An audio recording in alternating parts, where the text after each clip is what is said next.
Cambridge IELTS 7 by University of Cambridge ESOL Examinations, published by Cambridge University Press. This recording is copyright. CD 2. Test 3. You will hear a number of different recordings and you will have to answer questions on what you hear.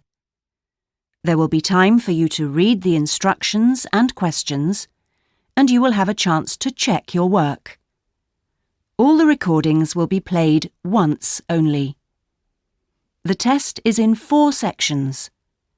At the end of the test, you will be given 10 minutes to transfer your answers to an answer sheet. Now turn to Section 1.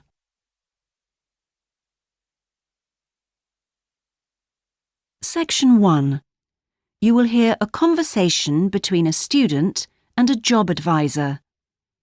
First, you have some time to look at questions 1 to 5.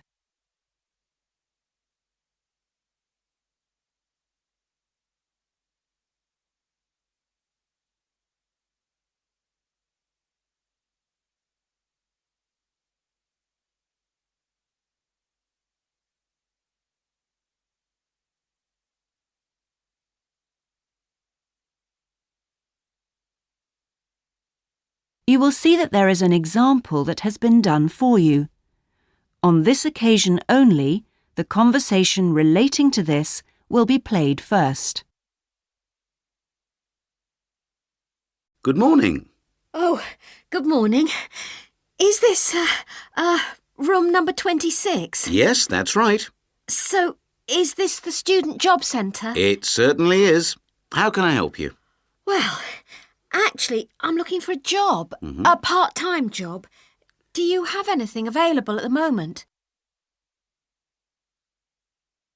The student is looking for a part-time job, so part-time has been written in the space. Now we shall begin. You should answer the questions as you listen, because you will not hear the recording a second time. Listen carefully and answer questions 1 to 5. Good morning. Oh, good morning.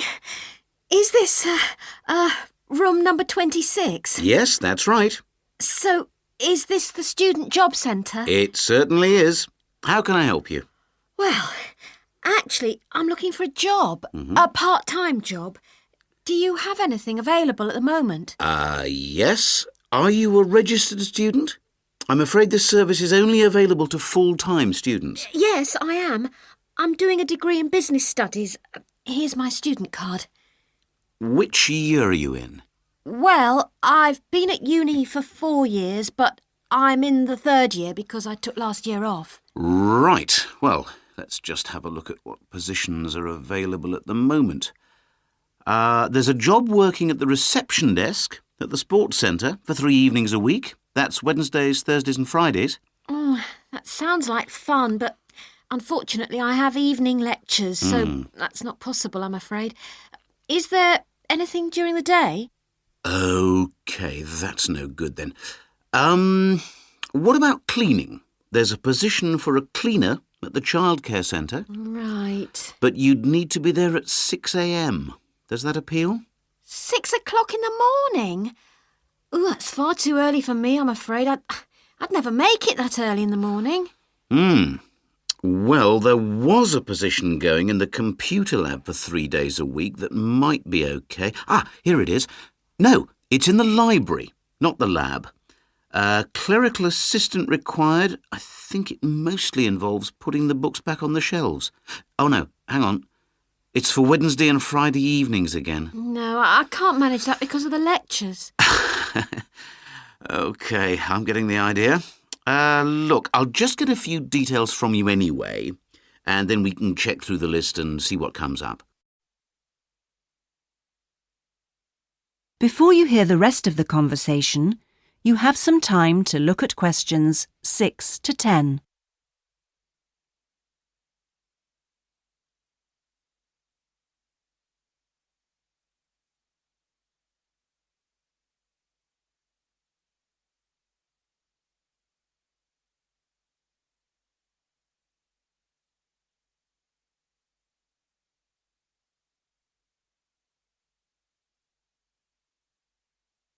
Now listen and answer questions 6 to 10.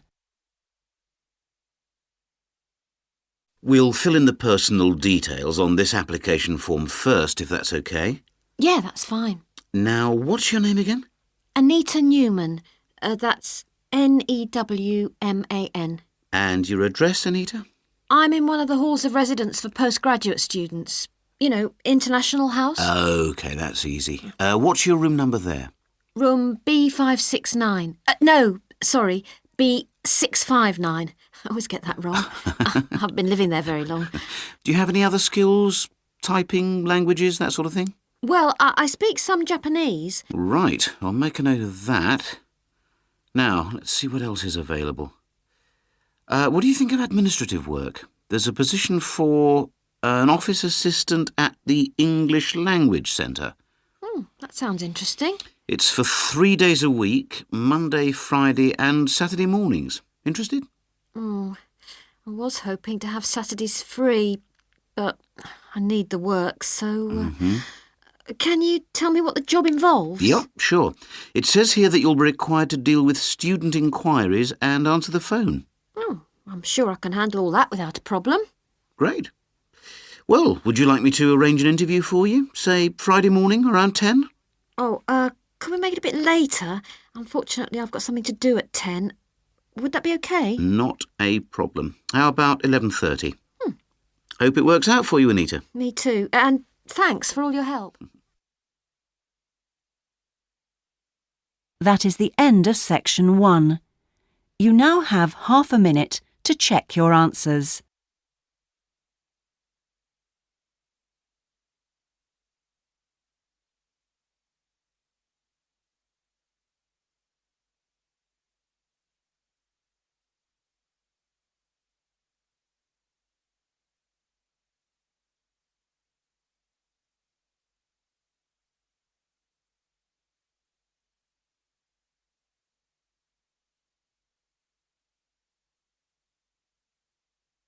Now turn to section 2.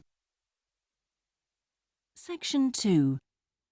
You will hear a talk given by a group offering a walking holiday to raise money for charity. First, you have some time to look at questions 11 to 16.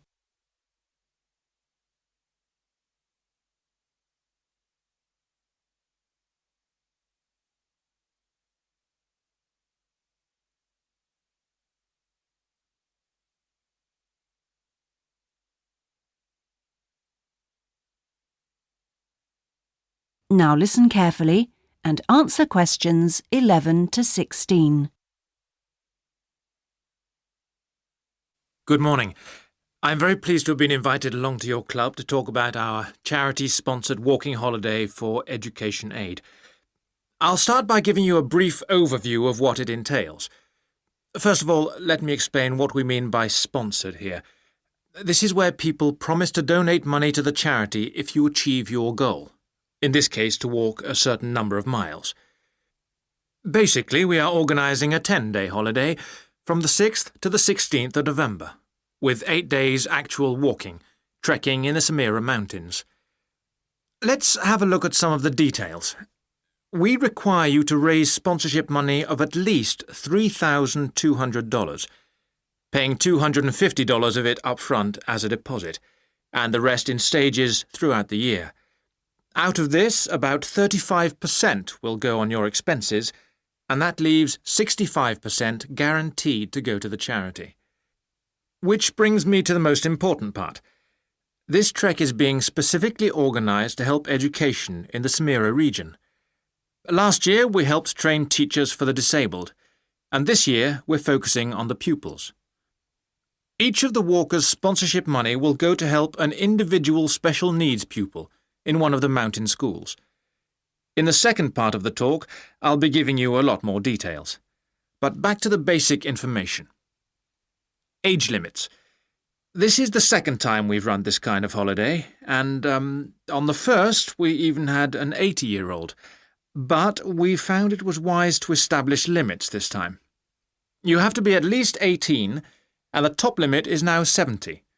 though you need to obtain a health certificate from your doctor if you are over 60 years old. Now, the Samira Mountains are among the highest in the world, but you mustn't be too daunted. We will mainly be trekking in the foothills only, although there will be spectacular views even in the foothills. However, you will need to be extremely fit if you aren't now and you're interested in coming with us. You have plenty of time to get into shape. You'll be sleeping in tents, so you must have quite a bit of equipment with you, but you will be helped by local assistants. Your bedding and so forth will be carried by them. We ask that you only walk with a small rucksack with needs for the day. I don't think I've really said enough about the marvellous area you'll be walking in. Let's have a look at some of the sights you'll be seeing. Apart from these spectacular snow-covered peaks and valleys, there are marvellous historic villages. The area's been famous for centuries for making beautiful carpets, although recently there has been a trend to move into weaving blankets and wood carving. The people are extremely friendly and welcoming. We deliberately keep the party small in size to minimise disruption to people and landscape. Before you hear the rest of the talk, you have some time to look at questions 17 to 20.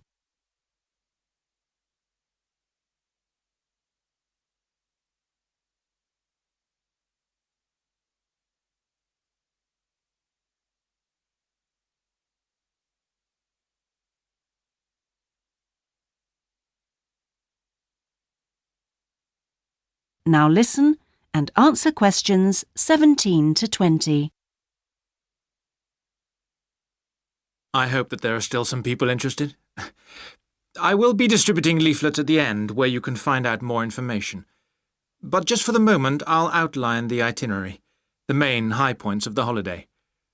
Obviously, you'll start by flying out to Kishbar, the capital city, on day 1. After a couple of days to acclimatise yourself, you'll start the trek on day 3, walking through the enormous Katiba forest, which will take the whole of the day. Day 4 takes us higher up, going through the foothills, past a number of villages, and visiting a school for the disabled in Sohan. Then you have a rest day, that's day 5, before going to the spectacular Kumi Temple, with 12th century carvings, set in a small forest by a lake, and that's day 6, the highlight for many. We stay near there for day 7, because then comes the hardest day, walking through very mountainous country, but culminating in a swim in the Pate Falls. This is the highest waterfall in the region. Day 9 is much easier, with part of the day spent in a village where they make some of the gorgeous red blankets. Then back down to Kishbar and the journey home. So, you can see it's a pretty packed timetable. That is the end of section 2. You now have half a minute to check your answers.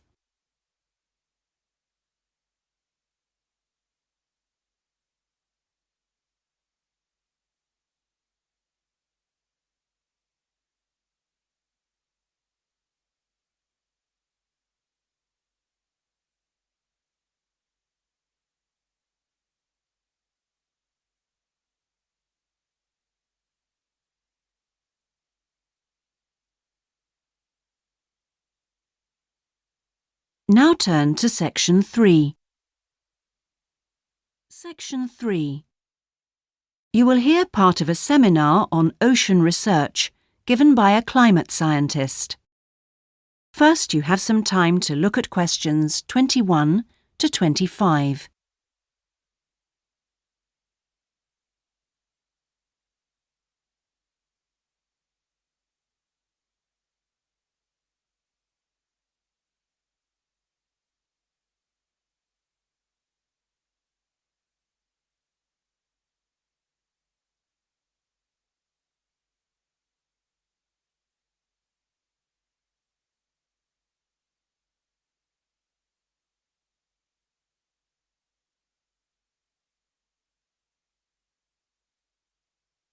Now listen carefully and answer questions 21 to 25. Thanks to all of you for coming along today to hear about how the Robotic Float project is helping with ocean research. Well, first of all, we'll look at what a robotic float does and its use. So let's start with the device itself. It looks a bit like a cigar, and it's about 1.5 meters long. More importantly, it's full of equipment that's designed to collect data. So it can help us in building up a profile of different factors which work together within the world's oceans.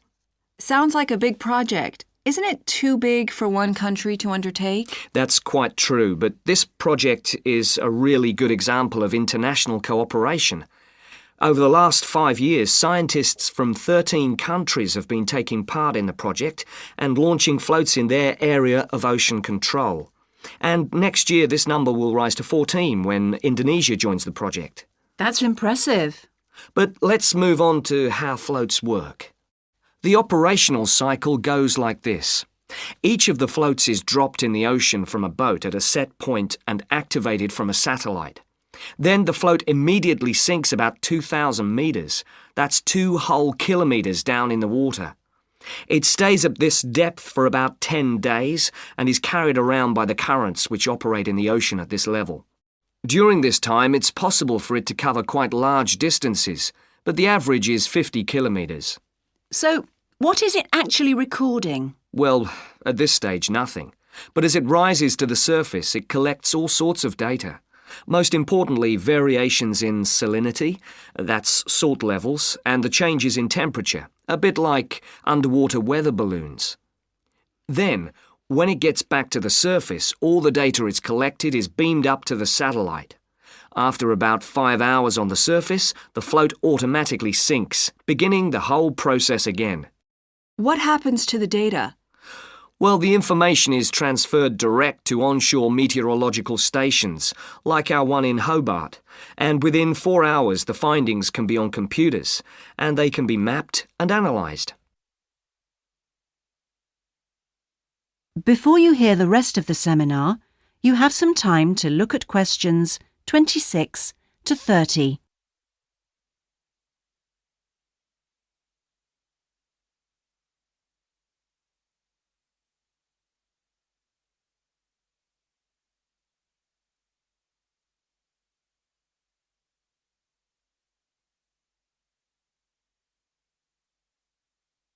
Now listen and answer questions 26 to 30.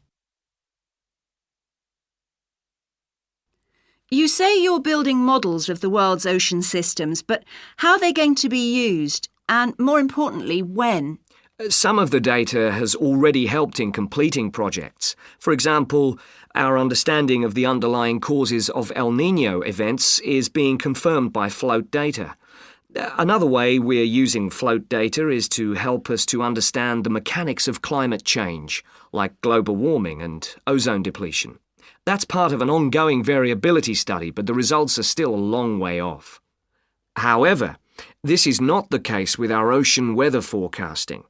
Because we know from the floats what the prevailing weather conditions will be in certain parts of the ocean, we can advise the Navy on search and rescue missions. That's happening right now, and many yachtsmen owe their lives to the success of this project. In addition, the float data can help us to look at the biological implications of ocean processes. Would that help with preserving fish stocks? Yes, and advising governments on fisheries legislation. We're well on the way to completing a project on this. We hope it will help to bring about more sustainable fishing practices. We'll be seeing the results of that quite soon. It sounds like the data from floats has lots of applications. Yes, it does. It's also a powerful agricultural tool. If we were aware of what the weather would be like, say, next year, we could make sure that the farmers planted appropriate grain varieties to produce the best yield from the available rainfall. That sounds a bit like science fiction, especially when now we can't even tell them when a drought will break. I agree that this concept is still a long way in the future, but it will come eventually, and the float data will have made a contribution. That is the end of section 3. You now have half a minute to check your answers.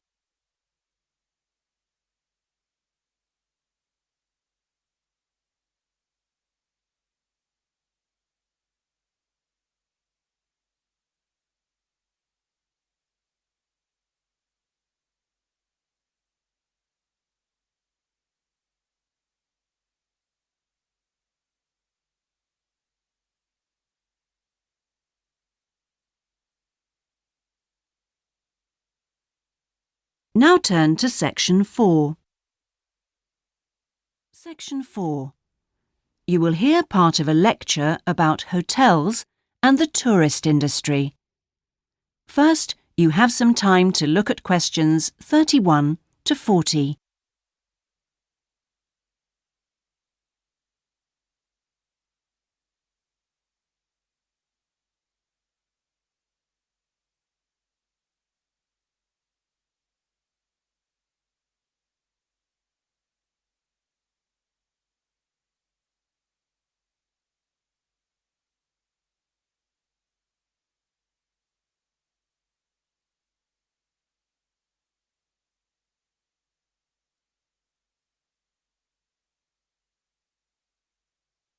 Now listen carefully and answer questions 31 to 40. Good morning, everyone. Today's lecture forms part of the Hospitality and Tourism module. Last week, I looked at the economy end of the hotel business. This week, I'm going to discuss the luxury end of the market. Let's consider the following scenario.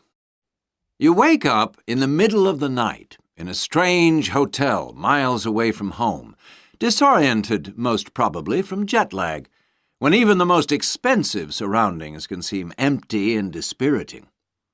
You have paid a great deal of money to stay in this first-class hotel with its contemporary technology, but according to recent research carried out by an international travel and public relations company, all is not well. The research suggests that even the most opulent, luxurious hotels seem to have underestimated the most basic needs of their customers, be they traveling for work or pleasure. The need to feel at home in surroundings which are both familiar and inviting. Do these findings, however, apply only to hotels situated in particular areas? Is it possible that the external environment can affect a guest's well-being? The company's research covered a whole range of different hotel types, both independent hotels and those which are part of large chains. They investigated chic so-called boutique hotels in the heart of downtown business districts, stately mansions located in the depths of beautiful countryside, and plush hotels built at the edge of tropical beaches, surrounded by palm trees and idyllic blue ocean. And the research concluded that what was outside the hotel building simply didn't matter. This is a fascinating revelation, and those of you hoping to move into careers in the travel and leisure industry would be well advised to look at the findings in more detail. But back to the main point of this lecture, the need to feel at home. What can the hotel industry do about it? And is the very idea so subjective that it's impossible to do anything about it on a global basis?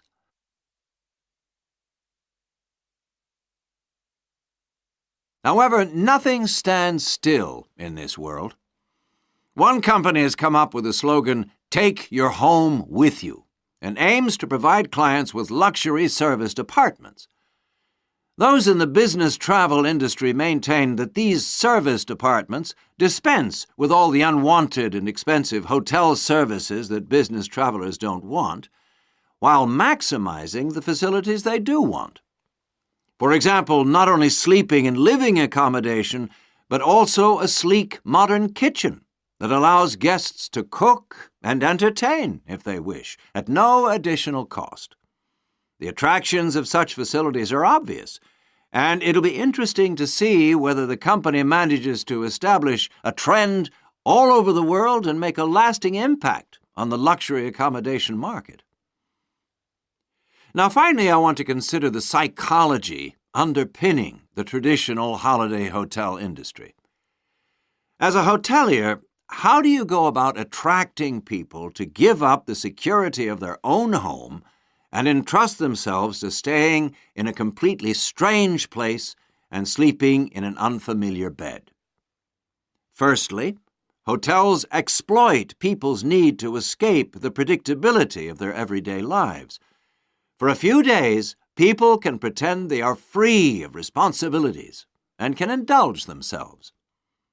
Secondly, there is something very powerful in our need to be pampered and looked after.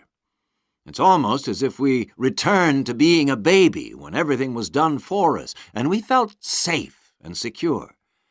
And not far removed from this is the pleasure in being spoilt and given little treats, like the minuscule bottles of shampoo and tiny bars of soap, the chocolate on your pillow at night. And we actually forget that we are paying for it all. Next week, I'm going to look at eco-hotels, a fairly new phenomenon, but increasingly popular, particularly... That is the end of section 4. You now have half a minute to check your answers.